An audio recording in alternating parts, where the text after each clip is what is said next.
The following is a special presentation of Tony Kurre Radio.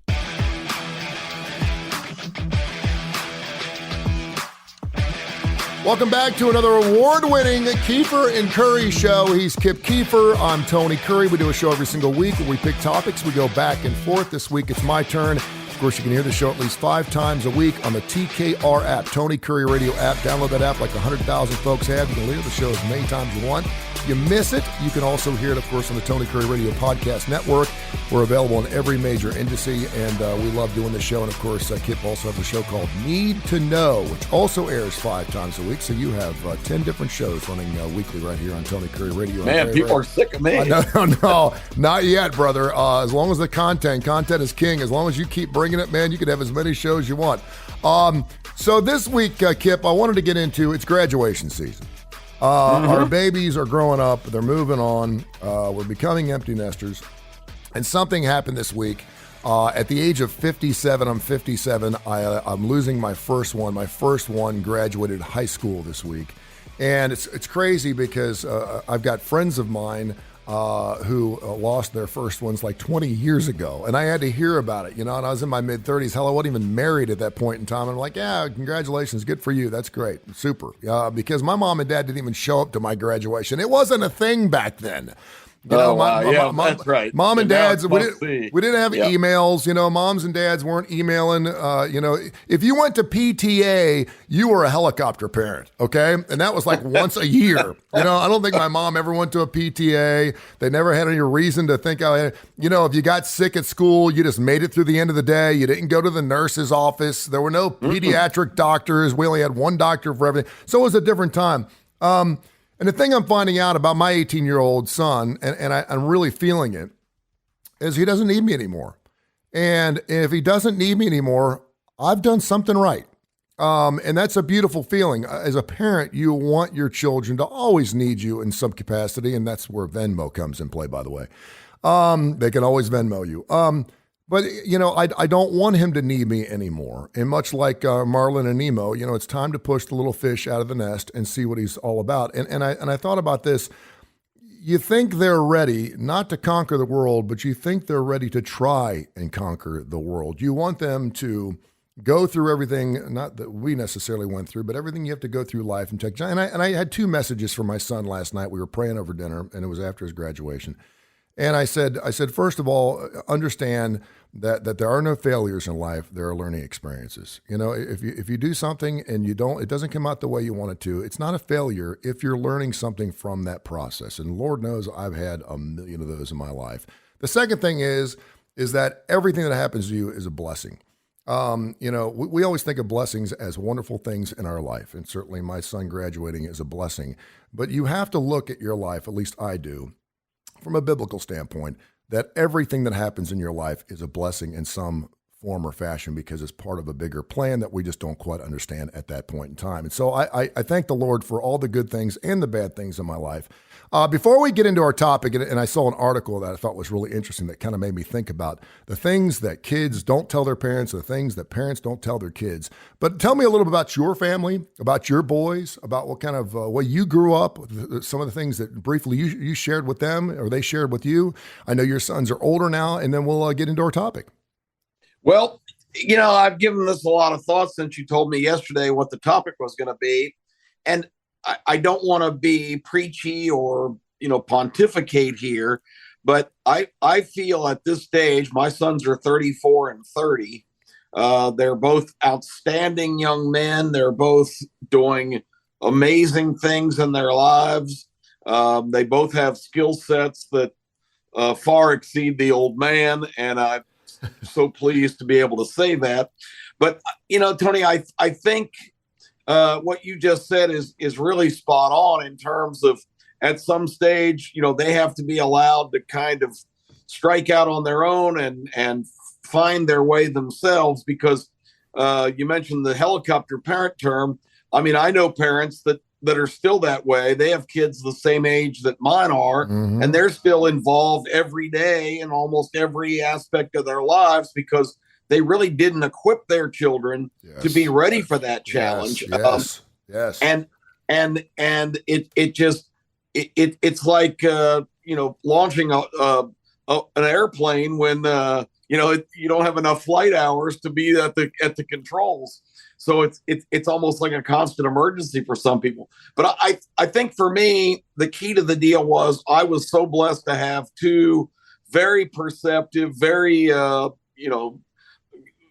deep thinking young men that both I gave them really the best thing I did as a parent was remember the fact that in my childhood, I every time that I started to act like a dad and be, kind of preachy and kind of be, and I never really have the proclivity to be a dictator, but the thing that kept me in check in my fatherhood career when my kids were growing up was I had full recollection. I even wrote a book about it.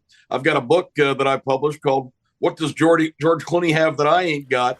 And I tell about most of my severe mess ups and things that I got myself into. And I always had that perspective when I talked to them. So I think being able to, a lot of times relate my own experiences and what I learned and stressing what you just said, that every step in the journey is a chance to gain knowledge and experience and perspective and to profit from those things. I think that's really kind of was a good result because, the only thing I ever asked them to do was before you make any spontaneous decision, just take 1 or 2 extra seconds and consider the implications of what you're about to do. Think about your actions and is this a bad idea? And that's hard to take away spontaneity, but it's really good advice in terms of making a bad decision, getting in a car with somebody that's not capable of driving, etc. And I know there are things they haven't told me, but I really think that overall, I probably know most of what they've gone through because I've encouraged them, even though they're on their own. I don't want them to ever be put in a position where they're ashamed to make a phone call to me or hesitant to do that. And I think most parents really need to portray that message that, look, I'm not here to manage your affairs. What I need to know, I need to know. But on the other hand, if you ever get in trouble or in a situation or make a mistake that you need help, do not hesitate to call me because I'm not going to love you one shred less or judge you in any way because your well-being and your success and you being able to thrive is what I'm all about. And it's almost like I think a gardener or a farmer, when you plant the seeds and you take care of them, when you get to the point where growth has occurred, you still can't just turn your back and walk away. It still needs maintenance. And I think that's kind of a good summary of what parenthood should be. I think that's fantastic. I told my oldest son, listen, there's so many fathers that want to be their son's best friends. I've never subscribed to that account. I was my dad's best friend, but I think I was probably 40 or 41 before I actually started feeling that way. But he was always my dad first, and I think he felt the same way. He was always the father first and then the friend second. And I always talk about generational things. It was a generational thing. And I think it's so true. And it's not because this world's gone to hell, or kids are disrespectful now or disobedient more so than we were. I think just because of social media, because you can keep tabs on everything. We didn't have cell phones. There are cameras. There are 14 billion cameras in this. You have to be more accountable and you have to be more responsible, not only as an adolescent and as a child, but also as a parent. And, the one thing that we always said is, do as I say and not as I do. We said that a lot when our kids were younger, despite the fact that they saw us eat 12 cookies in one sitting or drive too fast down the road or get a DUI or whatever it was. Don't do as I do as I say. But there is a point in time where as you get a little older and a little more mature and your children start getting more mature, certainly they understand what that exactly means. So there was an article called People Are Revealing the Secrets They've Never Confessed to Their Parents. And I saw this and talked about clickbait through BuzzFeed, and it was fantastic. Some of the things that children, and some of these kids now are in 40s and 50s, that never told their parents that they post adult content that their parents don't know about, that they have tattoos, they have a disruptive DNA test, maybe one girl married her cousin, they confessed romantic feelings to a teacher when they were 14, which is a great one. Being sexually harassed at work and being fired for it, being non-binary, should I say, bisexualness. One woman had an affair on her husband that she never told her parents about. One woman I thought was very interesting. She said that she has suffered depression for years, but doesn't feel like she needs to tell her parents about it because she'll be judged for it, which is kind of sad. Numerous children said they smoke marijuana, but their parents don't know about it. One woman said she had a three-way, not once, but twice. And that's certainly something I don't think you should ever share with a parent. And then, of course, several people said that they had abortions early in their lives, and their parents just certainly would not understand. And so those are some big ones. But much like I would never ask my dad anything that I felt like was going to be disruptive or disrespectful to him. For example, in my 11-year-old, it just feels so free to ask me these questions. And then, of course, I have to answer them somehow. She's asked me, have I ever been in prison? I would never have asked that of my father. I have, and of course, I got around it by saying no, because I've been in 2 prisons. I said, no, ma'am. I would never ask my father that, because I'm inferring that I am looking at him as an individual who perhaps could have been arrested at some point. And my dad hung the moon. I never even thought, I didn't even want to go there. And I certainly wouldn't have asked my mom, have you ever done illicit drugs? Did you have premarital sex? I got that question last week. And the question that kind of blew me away, that infers a lot of different things, is, should you have ever died? Was there ever a point in time in your life where you probably should have died, but you did not? And I'm thinking, man, where are you getting these questions? And I could not even think, because I looked up to my dad and my mom, and that just wasn't a question that you would ever ask a parent. I'm not saying I would have been disciplined for it, but it does infer that they're doing something that perhaps is not something that they should be doing. And so I wanted to kind of get into the topic today, and I know I'm talking a lot, but I'd love to hear some of your stories. Not only the things that kids necessarily don't, and I'll end it with this, and when I told my 18-year-old last night, and I think you'll understand this. I've lived a pretty rich life. And my image has preceded my life pretty much by doing 40 years of radio. I did everything from sitting on billboards, and I did wet t-shirt contests. I did it all. And I told my son, I said, listen, I said, Santo, there's nothing I have never done. I said, I have pretty much done everything outside shooting somebody. I said, I've done pretty much everything. And I always came from the definition of, as long as it doesn't hurt anybody but me, I'll do it. Because I wanted to experience life, and I was young and stupid. And men can disagree with me here. We really don't mature till we're about 50. Guys are stupid. We're idiots. And so I told him, I said, so if you ever come across a situation that you think that I've never been through, I can promise you 9 out of 10 times I probably have been. And if you feel like you need to talk to somebody about it, I will not judge you. Just like you said, I will share my experiences, strength, and hope with you, and hopefully we can get you through this thing together. But not only, and I kind of want to turn this on its head a little bit, not only the things that children don't tell us, but what are some things that you believe parents don't share with their children? And when should they share those things with their children? I started going to Vegas with my dad when I was about 41 years old. And at that time, this is the first time I heard my dad drop the F-bomb, because we were in Vegas with 9 other guys. I was like, holy crap, did dad just, and I'm 41, so I've been saying it my entire life, right? But to hear my dad say it at a table out in Caesars, I was like, what in the world? And then he would always share a little nugget with us. That's something that happened during his life when we were younger that we didn't know about. There was an arrest. I don't want to get into all the stories, but we would actually get around a table out at Caesars, and we'd be eating dinner, And my dad would go, okay, you all ready? And he would share a little nugget. Sometimes it was a great nugget. Sometimes it was something like that. Well, what's the big deal? My dad started smoking cigarettes when he was 7 years old. I never knew. I was like, you did what? He's like, yeah, I used to smoke cigarettes when I was 7. He started sharing these little nuggets. And as he did that, we got closer and closer to him, and it became more of a brotherhood as opposed to a father-son thing. So enough of me, but what are some things that you don't feel comfortable or do feel comfortable sharing with your son, or do you kind of dance around it a little bit? Well, I mean, I want to weigh in real quick on that. Take your time, because I know I've gone a long way. You are an example of, I've been blessed. My 4 best friends in the world go back to when I was in 8th grade, and to this day, they're my 4 best friends still. So I experienced not only my upbringing, but theirs as well, and their parents along with mine.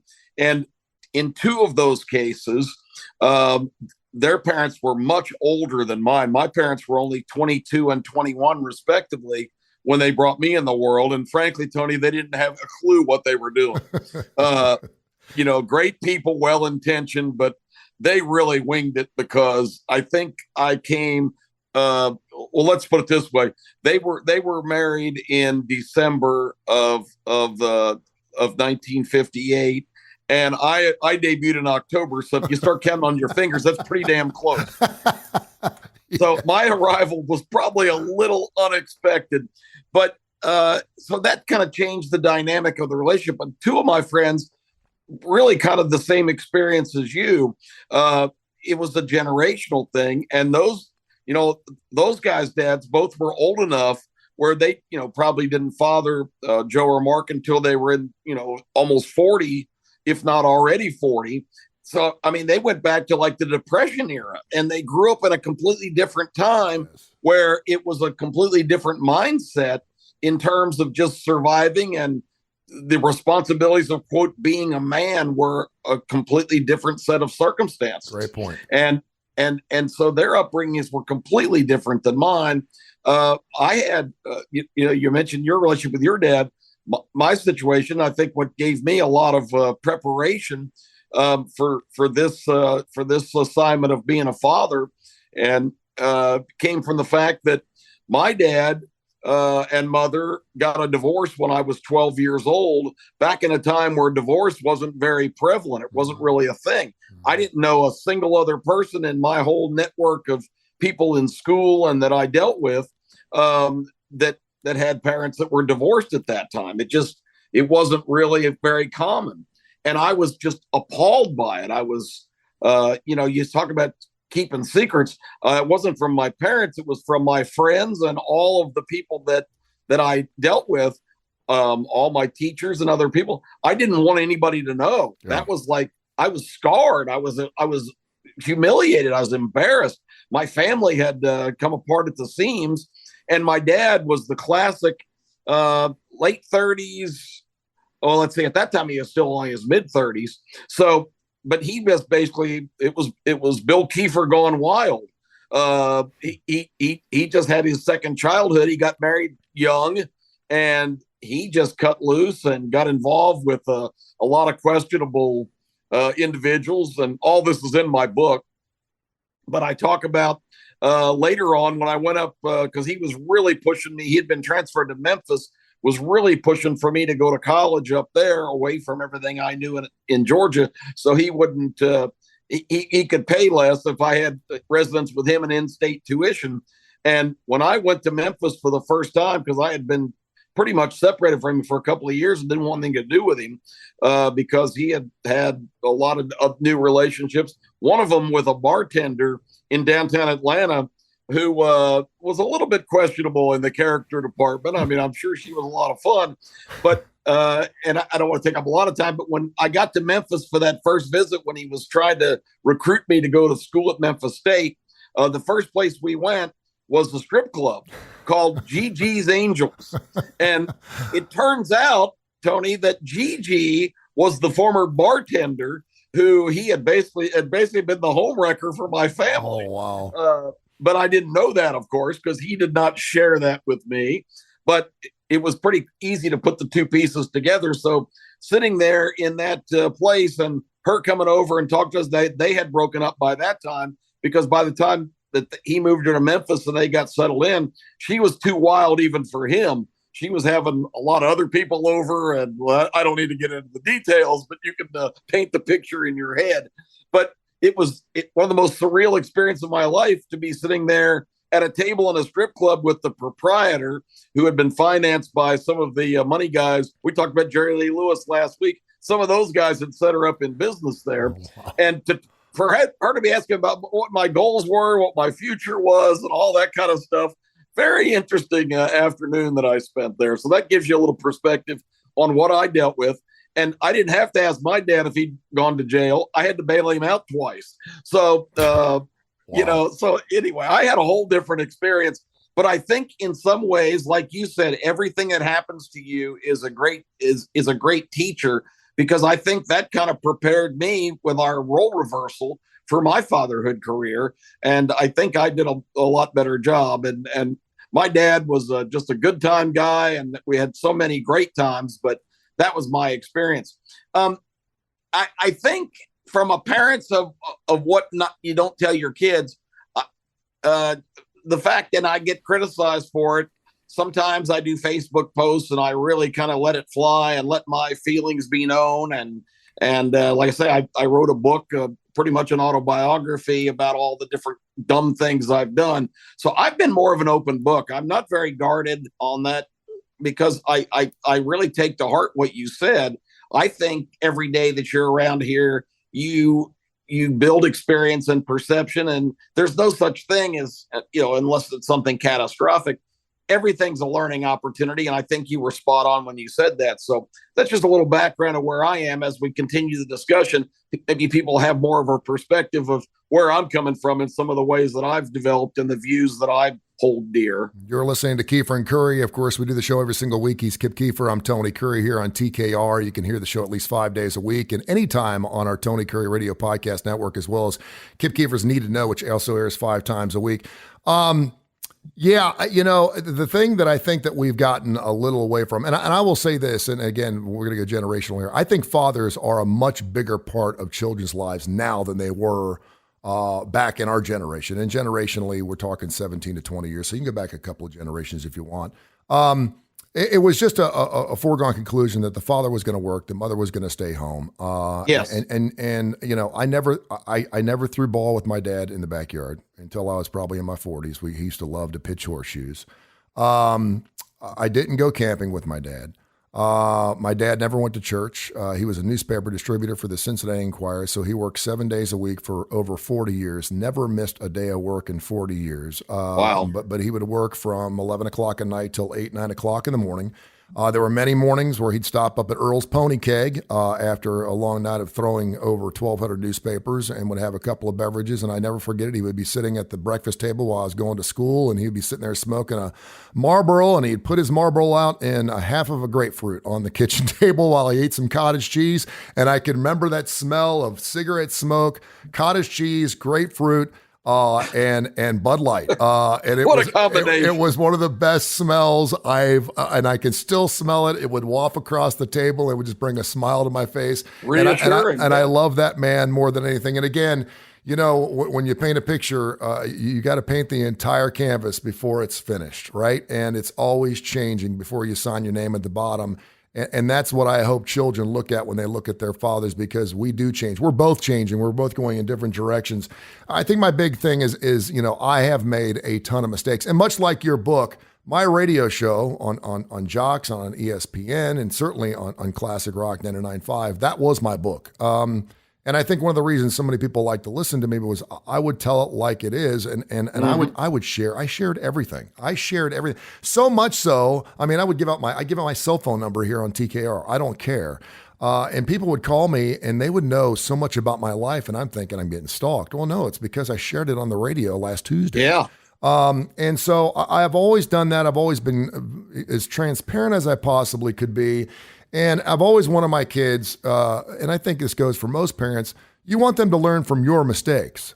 But you know what? They've got to learn on their own. And I think ultimately when it comes down to what you share with kids, regardless of whether they ask these questions or not. Now, I know some families still where kids would never even think to ask those questions. And certainly when we're talking about graduation ages, I think some kids are smart enough they can kind of see through the smoke screens of what you're trying to hide, if in fact you're trying to do that. But, Dr. Josh always says, the last thing, you always hold the trump card, and that is my house, my rules.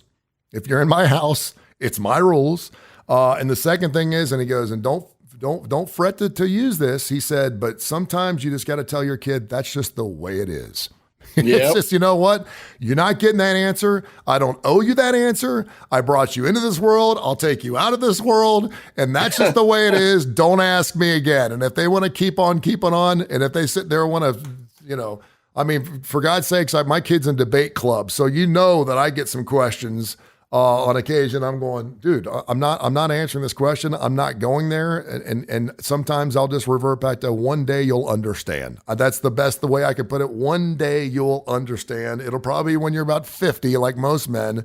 But the one thing, and we could do an entire show on this other thing, is I do think because more men and fathers are so much more inclusive in their children's lives, that we are a little bit more, we're not the nurturing one. The mother normally is the nurturing one. Let's just be real here. We're the financial providers for the most part.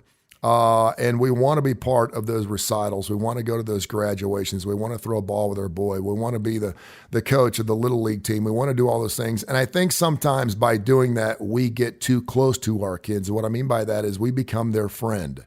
And I don't think you should ever be a friend with your father before he's a father first. Yeah, I agree with that. I think that's why I'm just on the beginnings of the part of my relationship with my sons. As I mentioned, both of them are now in their 30s for the first time. And I think all that I invested in terms of, providing and making sure that I would be a resource. I kind of stayed out of the way and let them do their things. And they've both evolved into who they are now. But this is something you can look forward to. This is a very good time in life. I mean, you recount so fondly and you can just hear the emotion in your voice talking about your relationship with your dad and the later parts of his life. I'm just on the cusp of starting to enjoy that now. And it's really special that, you get to a stage, and my broadcast partner that some folks have heard on Need to Know and does shows with me during football season, Terry Quillian, always says, I just think it's amazing your relationship with your sons now. And she's referring to the fact that we're close and do things together. My son and I are getting on an airplane. We've watched up every second of the Vegas Golden Knights, the hockey team's journey through the playoffs. They eliminated heavily favored Edmonton night before last. We're going to Las Vegas this week and going to both games. And nice. I mean, how special is that when you have your son to hang out with and the other sons in the press box covering the game? So that's awesome. That's awesome. I'm at a great place in my life, and I'm really getting the fruits of the labor. But Tony, one thing I do want to say, and I don't want to preach to folks, but it's something that I say to anybody that I have a conversation in this area with. And again, I'm not trying to pawn myself off as an expert. I just took a shot and have come out pretty good on the other side. But one thing I would really like to add is I don't think people give their own kids enough credit or enough trust to make good decisions. I think you got to put it in their hands, because ultimately the reason that most relationships between parents and children break down or communication becomes difficult is because parents want to be managers and more than parents. In other words, doing a rigid sort of rules, thinking that that's going to be more productive than letting them make their own decisions. But I don't think parents give their own children. These kids are not just strangers you pick up on the street corner. You have to break in. These people are part of you. Mm-hmm. These people are you. And if you don't have enough confidence in yourself and them to make good choices and to use the brains that you passed along and the good judgment. I think you're really making a mistake. And I know too many parents, and anytime I don't ever correct anybody, but anytime I hear somebody say, well, I've cracked down and done this and done that, you're really making the relationship more strained and more difficult to open those communication lanes. And I think in that article that you sent, and I read it up, I mean, the very first one, the girl's a secret porn star and can't tell her parents. There's more to the discussion than what she's not telling them. How did she get to that place, and what could they have done? And again, maybe she may have worked at a strip club in Memphis. Yeah, that's right. That's what I'm saying. So you don't know everybody's backstories, but you don't need, and that's a whole nother subject. Yeah. Because you actually have a daughter, so you have more perspective than me. And I get in trouble these days because everybody's exactly the same as what they want us to believe. But I think sons and daughters are different in a lot of ways. So I don't know. I think the good Lord above was smart enough to not put a daughter in my camp, because I think I would have had her on lockdown with a security guard posted outside the door. I can't imagine anybody letting their daughters even loose in this society, but that's the stupidity I have. So I think maybe that's a blessing for me. I always say she looks like her mother and acts like her father. We're in a world of hurt, man. But at least I got a couple more years to hone in on my skills with my two boys. I'll leave you with this. And if you have a good relationship with your kids, and I hope most parents do. And again, I don't ever tell parents how to parent. I don't. You do whatever you want. As long as you're not abusing your kid, I don't care what you do. If you want to take your kid's phone away for 2 years because they're watching SpongeBob after 11:30 at night, you do you. I don't care. I'm not going to parent your kids. But if you do have a good relationship with your kids, there really aren't any secrets. A good parent will sense that something's going on with their child, even if they're 35 or 40. I would venture to guess that this woman who's posting adult content on OnlyFans, I think, unless she is estranged from her parents, and I think a lot of these people are, they're gonna know. They're gonna know if they have a good relationship. If you talk to your parents 3 or 4 times a week, they're gonna know. And the other two thing is that, I was trying to think, is there anything my dad didn't know? Because I pretty much shared everything with my dad. The first time I got really, really drunk was when I was 15. The drinking age was 18. I was in Cincinnati, and I was working with my father. I was stuffing newspapers with him on Saturday night, and every 3 minutes I had to go in the bathroom and puke. And I would turn the TV up real loud.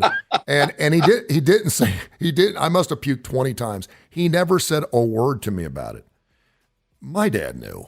My dad knew what happened. And then that Sunday morning, obviously I'm still working at 8 o'clock in the morning. And he's like, you want to have a cup of coffee with me? We just finished up. And he just kind of looked at me and didn't even smile at me. And he had to have known. The other time is one time I bent all 4 rims on his brand new Grand Marquis.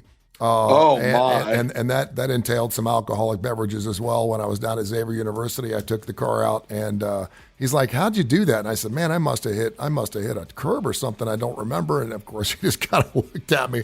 And my dad was a newspaper distributor, so it wasn't like when you bend 4 rims, you're into some serious cash. But he always let me kind of figure it out on my own. And thank goodness he had a son that learned the first time and didn't do it again. So those were a couple of things. But, the things my dad never told me, I'm totally good with. I don't want to know. He could tell me and it wouldn't have made a difference. But great show. And we could probably we'll re-air this Father's Day weekend coming up later on in June. We can certainly do that because I think we consider ourselves 2 fathers, and now we just have to hope our kids go off and make us super proud. And then they do that with their children. Hey, Kip, great show, man. Thank you so much. The Keefer and Kurre Show, you can hear 5 days a week on TKR, Tony Kurre Radio. Get the TKR app. We have over 100,000 downloads. And then, of course, wherever you get your podcasts, you can listen to the show. We have different topics every single week. Kip will have next week's, and we'll get after it. Thank you, brother. Appreciate you. All right, Tony. Thanks, everybody, for listening. This has been a special presentation of Tony Kurre Radio.